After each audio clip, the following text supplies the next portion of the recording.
जय हिंद। 3 आईपीओ का अलॉटमेंट हो चुका है, Shringar house of Mangalsutra, Dev accelerator और अर्बन कंपनी। अब लोगों के मन में सवाल यह है कि भाई इसको लॉन्ग टर्म होल्ड किया जाए या फिर लिस्टिंग गेन पे बुक कर लूं। चलो वो भी ठीक है। जिसको अलॉटमेंट ही नहीं मिला है, क्या मैं सेकेंडरी मार्केट से यानी कि लिस्टिंग के बाद बाय करूं या फिर नहीं।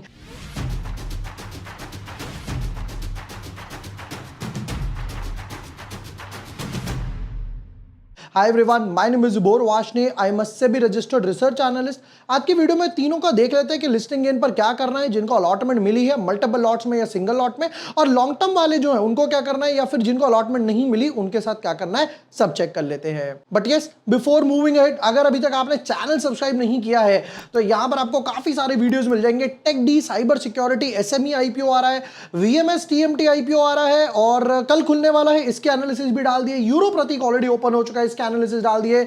ये म्यूचुअल फंड्स पे था, ये थी वो तीनों आईपीओ के comparison. Top defence stock, Tata Motors, यहां पर काफी सारे आईपीओ इन लाइन हो रहे हैं। ये 3 आईपीओ हैं जिनकी अलॉटमेंट हो चुकी है। मुझे देव एक्सीलेटर में नहीं मिला, अर्बन कंपनी में 13 अकाउंट से लगाए थे तब जाकर एक मिला, श्रृंगार में 8 अकाउंट में लगाए थे तब जाकर एक आधा टुकड़ा वगैरह मिला है। फिर उसके बाद आई वैल्यू, जीके एनर्जी, सात्विक। अब देखना ये बाकी भी 3 एक साथ एक ब्रैकेट में आ रहे हैं, सात्विक, जीके और आई वैल्यू। इनके एनालिसिस भी मैं डालने वाला हूं। देखिए यहां पर मुझे मिला था एक लॉट 13 अकाउंट्स में अर्बन में, फिर उसके बाद एक लॉट मिला यहां पर 2 लॉट मिले श्रृंगार में, डिफरेंट अकाउंट्स वगैरह से। बोरवाश ने इसको बंद करते हैं, इसको बंद करते हैं। अब फटाफट से देख लेते हैं एक एक करके। पहले श्रृंगार की बात करते हैं। देखिए श्रृंगार में क्या हुआ, एक अच्छा खासा क्यूआईबी आए थे। क्यूआईबी बिल्कुल लास्ट में आए 100 टाइम्स के हिसाब से। Most important employee quota 70 times over subscribe हुआ, जो भैया दिखाता है कि यहां पर एम्प्लॉय को कितना, मतलब एम्प्लॉय कितना इंटरेस्टेड है, क्योंकि उन्हें पता है कंपनी के बारे में। रिटेल की बात करें तो 27 टाइम्स ओवर सब्सक्राइब हुआ था। पहली बात। नंबर 1, भाई देखो मार्केट अच्छा है। शांति गोल्ड में भी आया था, अच्छे गेंस पर गया, थोड़ा ऊपर आया, फिर वापस से हल्का सा पुल बैक आया।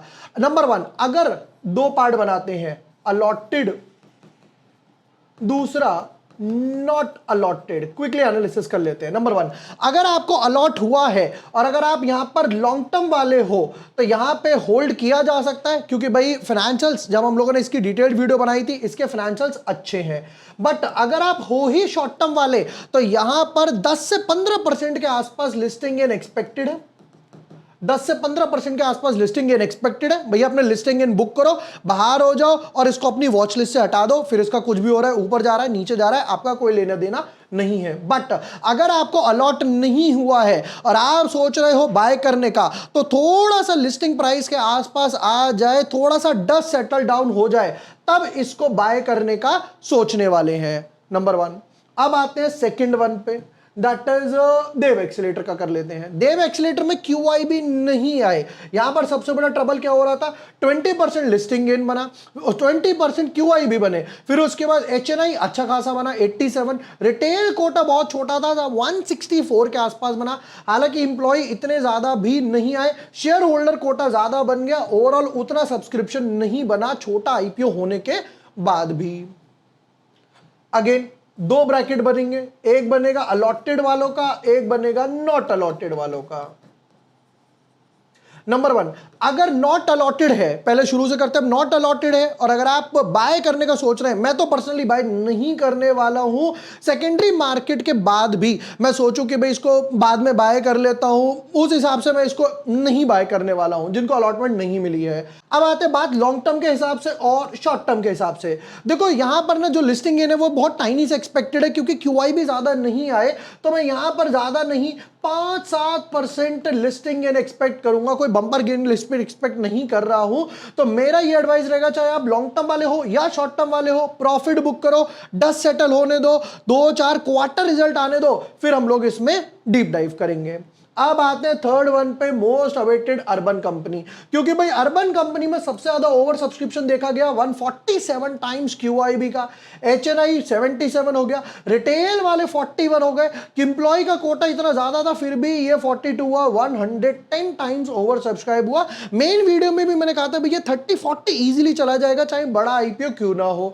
न्यू एज टेक कंपनीज जो है ना वो एक अच्छा खासा परफॉर्म कर रहे हैं। आप जोमैटो देख सकते हो, पेटीएम वापस से ऊपर आया, स्विगी वापस से ऊपर आया, आया। हालांकि मैं आपको एक चीज और बता देता हूं क्विकली, देखिए हर बार मैं ट्विटर टेलीग्राम पे अपडेट करता ही करता हूं। देखिए एसएमई आईपीओस के लिए कृपालु का कहा था अवॉइड करो, निश्चल का कहा था अवॉइड करो, कार्बन स्ट्रिंग का कहा था कि भाई safe traders avoid, risky traders लगा सकते हैं, और टॉरिन का कहा था इसको अवॉइड करो। रियलिटी में क्या हुआ, हैव अ लुक। कृपालु बोला था अवॉइड करो, 20% लॉस के साथ लिस्ट हुआ।